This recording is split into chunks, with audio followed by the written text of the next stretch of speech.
Hey everybody, Grandmaster Ben Feingold here with a recap from the first day of the Blitz. Before I start, I want to talk a little bit about Ginger GM. Some of you know this, but most of you don't. I actually knew about it while it was going on due to the emails I was getting. He flew to the United States today on Thursday, and it's his first time in the U.S., and he was going to Iowa to give lectures and simul's.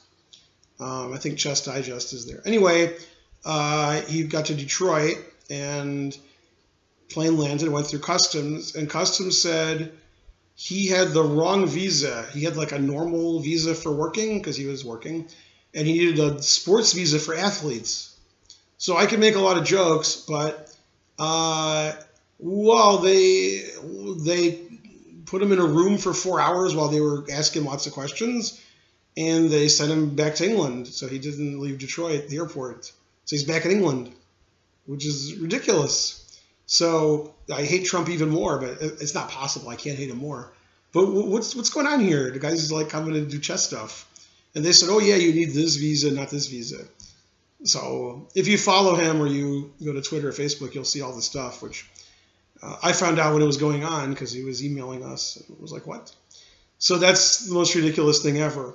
Now, the fact that I'm from Detroit and that I called those guys and told them to send him back to England, that's not related to the story at all. So you forget you heard that. And if you didn't forget, you're going to forget. You know what I'm saying? So, yeah, that was an unfortunate. And he actually took it a lot better than I would have. I'm probably madder than he was. He had some wine and took a nap. Okay, so that was unfortunate. Now, in the Blitz, Kasparov did as expected. And I have a lot of Kasparov jokes. In fact, I had a really good one. What was my really good Kasparov joke? There were actually, some of my friends made good Kasparov jokes. And that's saying something. But, yeah, the truth hurts. I made so many jokes today, I can't. Yeah, it's strange. He's slow, which I guess makes sense because he hasn't played in a long time. But he ain't who he used to be. So he won 1 game in the Rapid, he's won 1 game in the Blitz, and they've played 18 games and he's won 2. He's ahead of Navarra, although I don't think he has a plus score against Navarra. I think Navarra has a plus score against him. And he's tied with somebody, maybe. He's not even in 9th. He's in 8th, 9th. I think with Anand. Anand's having a bad tournament. In fact, Anand didn't win any games today. So yeah, the truth hurts. Okay, so this is Wakwang Lim versus Levan Aronian. I'm going to look at a few games from the Blitz today, positions I thought were interesting. So Wakwang Lim played Rook F1. Now, you've heard the 2 famous sayings, all Rook and Pawn endings are draws. And when it's Bishop's off as a color, it's a draw, and those are both wrong. A lot of stuff that you learned was wrong. Then when you get better, you realize it's wrong. You guys aren't better enough to know that yet, so you still think that they're right. But when you're up a pawn or 2, you're going to win. So Levan played Rook F8, which is excellent.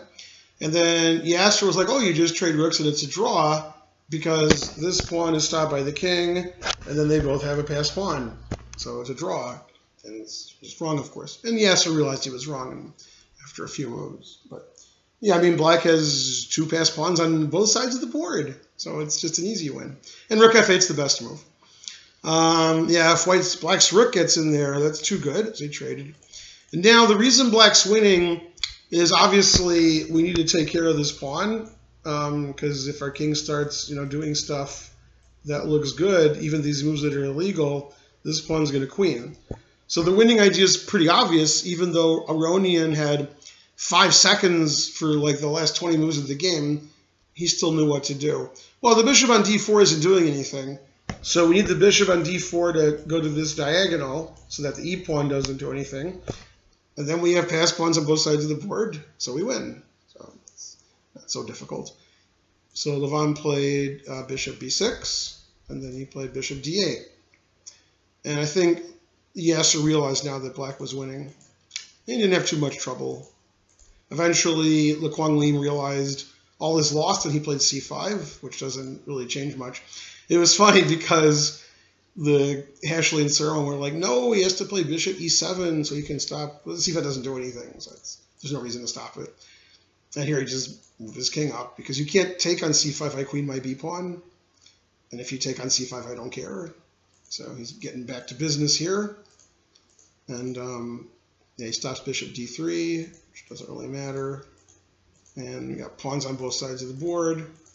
And here he resigned because, well, you can't stop the g-pawn. So actually, it's a pretty easy win, even though it's bishop opposite colors because we have passed pawns on both sides of the board. That's actually more important than other things because you can't stop pawns on both sides of the board. So that was a nice game from Levon. Levon had a good day. He's in first place, obviously. Okay, let's look at another game. Kasparov-Caruana.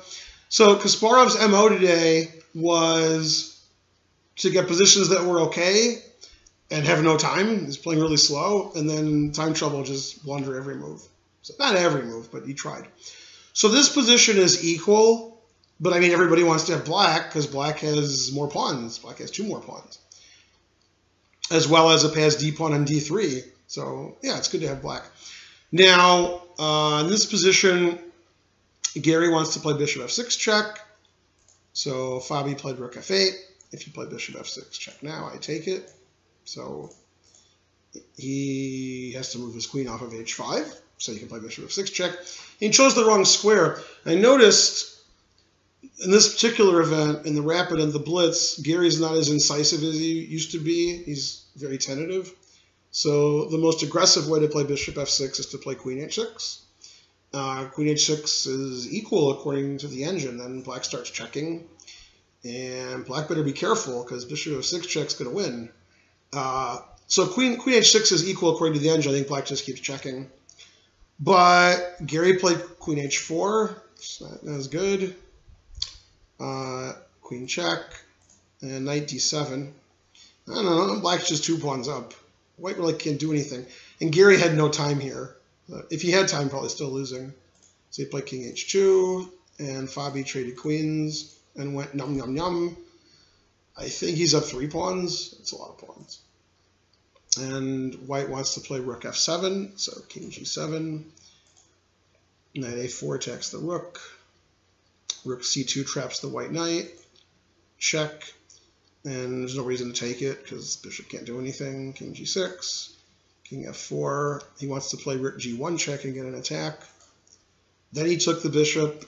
And he played the move d2. This is interesting because if you play king e3, I play rook c1, and I win. So Gary tried a really nice trick here. I like what he did. He played f7, and the idea is if you take, then I play king e3 check, and I'm still dead lost, but you know, I'm stopping the pawn from queening, I guess, for a couple of moves. But Fabi didn't take the pawn. He just played rook c1. And if you trade rooks, I take back and I queen with check. And if you queen, I play rook takes rook check. And we all know what Nakamura would have done here. Nakamura would promote to a knight with check. But that's, I mean, it's hopeless. Like every move wins, but yeah, he resigns. So after rook c1, I think Kasparov resigned. Yeah.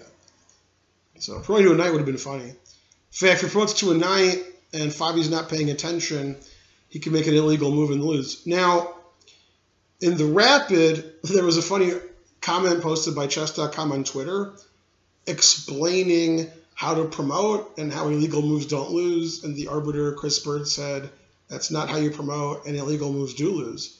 So in the Rapid and the Blitz, illegal moves lose. That's the rule for this event, and maybe it's the FIDE rule, I don't know. And actually, I didn't know this either. In FIDE or in the tournament rules or both, it has to be FIDE rules. When you promote a pawn, I thought, which chess.com also thought, you had to put the pawn on the 8th rank and then replace it and do it with one hand. The one hand is obvious. That's a new rule. But usually when people promote, they just put the queen on the back row and take the pawn off.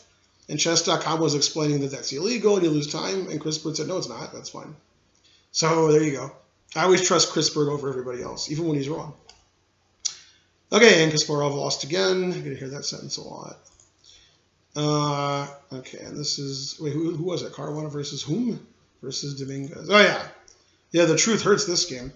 So a lot of people haven't heard of Dominguez, but he's been the best player in Cuba for quite a long time. And he's been 2750 FIDE and very good player. Doesn't play a lot in the U.S. I've never seen him. But, I mean, I think he's played in the U.S., just rare. Anyway, he's black against Fabi. in this position, and black has incredible advantages. White has a bad pawn structure. White's queenside isn't developed at all, and white has an isolated d-pawn. These are strategical concerns. You wouldn't think white's going to lose in a few moves, but you got to punish your opponent before they develop and get an equal position. So Fabi played a3, and normally you would think the bishop's going to go to d6 or e7, and then I guess Fabi would play knight c3. But Dominguez played very pointed. Bishop c5, attacking the pawn. The pawn can't take because it's pinned, although you don't want to lose your pawn. So you play rook e4. I don't see another way to defend the pawn, so okay. And then he kept attacking. He played f5. And I have a rule, never play f6, but f5, I like f5. So the problem with rook takes e6 is when I take, I'm not only threatening bishop a1, I'm threatening bishop f2 check, and you lose your queen. So that's not good. So Fabi defended his queen with rook e1. Bishop takes d4. Rook a2. I think the engine likes queen f6 here, but it doesn't matter. e5 is a normal move. And now Fabi blundered, although he's losing, but lost immediately.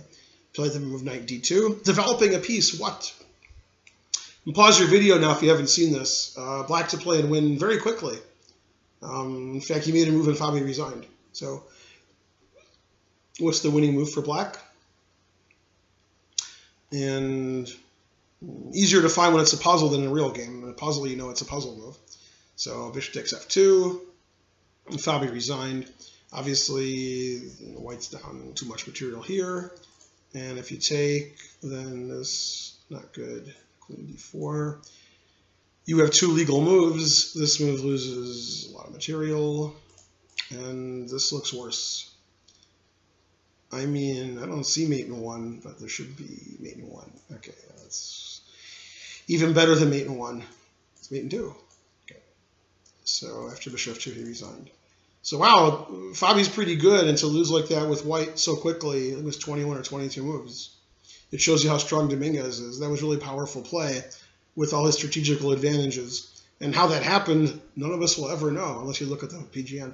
But wow, that was a tough blitz game for Fabi. Okay, so that was a good for Dominguez.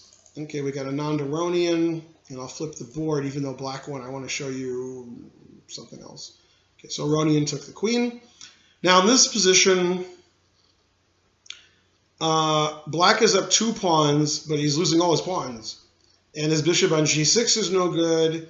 White has a perfect pawn structure, and the engine says equal. And the way to equalize is to play bishop takes knight on b3, and then rook takes c3, and the engine says all zeros. Okay, seems pretty equal. In fact, I'm not even sure if rook takes c3 was right. That got to be wrong, actually, because I could take and play knight takes f3 check. So that's not right. Well, I could play knight c3. I could play king f2. I'm not sure what the right move is. I guess knight d4 is the right move. That looks good. Yeah, maybe that's what I meant. Yeah, I'm not like certain people who just have an engine running at all times. I make my own moves, so they're no good. If I had an engine, I'd play better. And then, okay, all of black's pawns are hanging on the queen side, so the computer says equal. Anyway, that was the way to equalize. Instead, he blundered horribly. Rook takes a3. Wow. That's not a good move. Anyway, if Aronian didn't have the move that he played, then rook takes a3 is great. Usually, when strong players blunder, it's not because they make a move that loses to everything. They make a move that loses to one thing that they missed. Missed one move, and you saw all the other moves that were reasonable, but you didn't see that one. So hopefully you guys see the winning move for black. Anyone? Anyone? Yeah, just a simple fork, knight c4. And black's up the exchange, and he won this without any trouble. In fact, I think he resigned really fast. And he resigned here. He's down the exchange for nothing. Passed a pawn for black. So yeah, that was unfortunate. Yeah, if you take it on b3, the computer says equal. He puts it on a3 and just dead lost. A one-move blunder. So not good for Manand. Good for Ronian. Kasparov-Aronian was typical what was happening to Kasparov all day. Kasparov's white here, and he just got positions that were fine, and then had no time on his clock and would just blunder every move. So this position after rook b3, which is the best move, black's up a pawn, but white has a good rook, a good knight, a good king. Black's king's not so good, and the computer says, again, about equal, slightly prefers black. And the only move is rook d8 check, and then we just continue playing chess the way that Kasparov played. But he played e5 first. And now, this is something I try to teach my students, but it's a little advanced, but not too advanced for Aronian. You want to dominate your opponent's pieces and limit their activity. And after the move e5, which looks good, you're trying to mess up black's pawn structure, Levin realized he had to stop white from getting his rook active, and he played the very nice move bishop d3. This just traps the white rook. He can't get his rook active. So if Kasparov had played rook d8 check and then e5, he probably would have drawn the game. But now he's just much worse. a4 is not a good move. c4 is good. Knight takes a7 is not good. And king e3 is bad. Just hanging the e-pawn. It's a very strange move. And again, Kasparov's retreating a lot this tournament when there's no reason to. So king e3 was just a terrible move. And this was nice, rook a3. King f2 is weird. Kasparov is moving his king away from passed pawns a lot. It's very strange to me. King f8, rook b3, and you think he just resigned here. Yeah, because down 2 pawns and worse. Black's king is coming, and white's knight is trapped. So terrible endgame play, but I mean, not only is he rusty, but he's always leaving himself with very little time, so he just can't play well at the end. Okay, and last but not least, this video will hopefully be shorter than the last one. Yesterday was really long. Karyakin Anand. This is a real tragedy, and then Maurice gave Anand the business afterwards, and and Anand didn't physically attack him, so that was good. Taking a page out of Magnus's book. So Anand is black, and Karyakin's white, 3 against 3. Much better for white, because white has a passed pawn and black doesn't have any. So he played rook a1, getting behind the passed pawn. And now, excuse me, white's much better here and should be playing for a win, but instead they repeated forever. This is Karyakin versus Anand. And I think Anand actually made a move and claimed a draw after he moved to hit the clock, which you can't do. So the arbiter said, it's not your turn, you can't do that. And he played rook a4. This is what I think happened based on what I read and heard. He played rook a4, hit the clock, and said, I claim a draw. And you don't claim a draw if you hit the clock. So Karyakin could have claimed a draw. So the arbiter's like, no, you can't claim a draw now. And then after king b3, Anand could claim a draw here in this position, or he could say, I'm going to play rook a1 and claim a draw, but not play rook a1, just say it.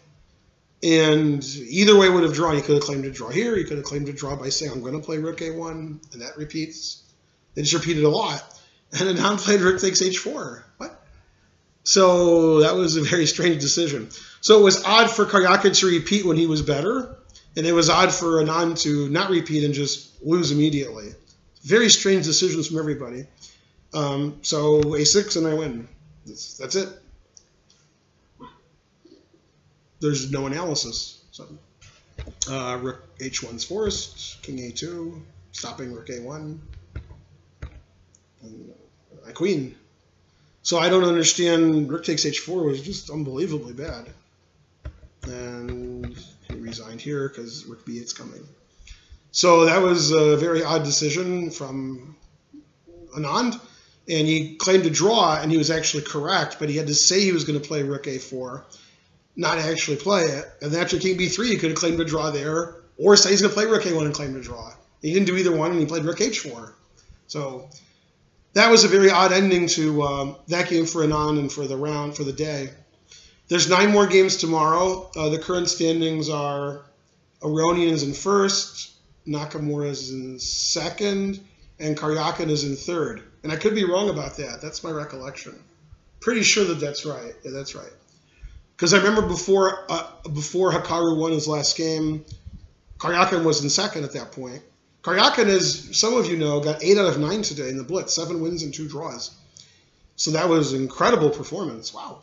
So he was sort of floundering with a minus score, and now he's in 3rd place, fighting for first tomorrow. So there's 3 players tomorrow who can get first: Aronian, Nakamura, and Karyakin. And there's a 3-way fight for last. I think Navarro's going to come in last. Kasparov is trying, but he just can't get as few points as Navarro, no matter how hard he tries.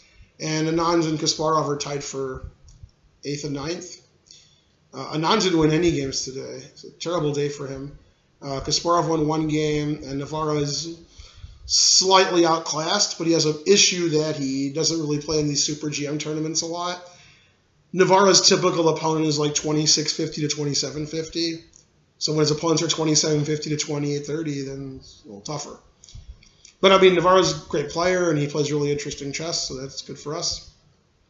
And I was hoping Kasparov, even though not doing well, would win some fantastic games. He won that game where Le Quang Lin won to Rook yesterday. And today he won against Dominguez, sort of a nice strategical. He's tried to throw it away in the end game, but he didn't. He still won. But that wasn't like vintage Kasparov. So maybe tomorrow we'll see some great attacking game. I don't know.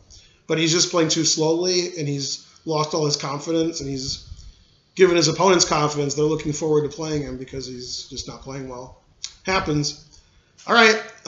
We did a lot of work in the chess center today. I was there from 10 a.m. to 4 p.m., setting up tables and chess sets and clocks and chairs and having the HVAC fixed and buying a fridge and cleaning and putting stuff away and all kinds of stuff. So it looked great. If you follow me on Facebook or Twitter, you'll see a lot of pictures, or Instagram. And work to be done every day. We still open on September 9th. Hope to see you guys there. Like and subscribe here on Facebook. Follow me on Twitter, Instagram, and Facebook. And let's wish Simon Williams good travels back to England. That's just a horrible story. And it was very similar to a story you guys heard a couple of years ago, maybe 3 years ago, with Luke Van Whaley. Luke Van Whaley had the same issue. He was turned away and had to go back to Holland, but he didn't have any work papers. He was coming here on a tourist visa. So, but I mean, Simon Williams got the work visa. Just they said it was the wrong one. That's ridiculous. So, oh well. As some of you know, I don't know if I mentioned it yesterday, we have another anonymous but not anonymous sponsor to our match who added $2,000 to the prize fund. If you want to donate to the trash talking or first or second prize, be my guest. The more the merrier. The more you donate, the more we will trash talk. So there you go. And you could also donate to my chess center. And don't forget to look in your mommy's purse, because some of you, you don't know where the money is. All right. See you guys tomorrow. Bye.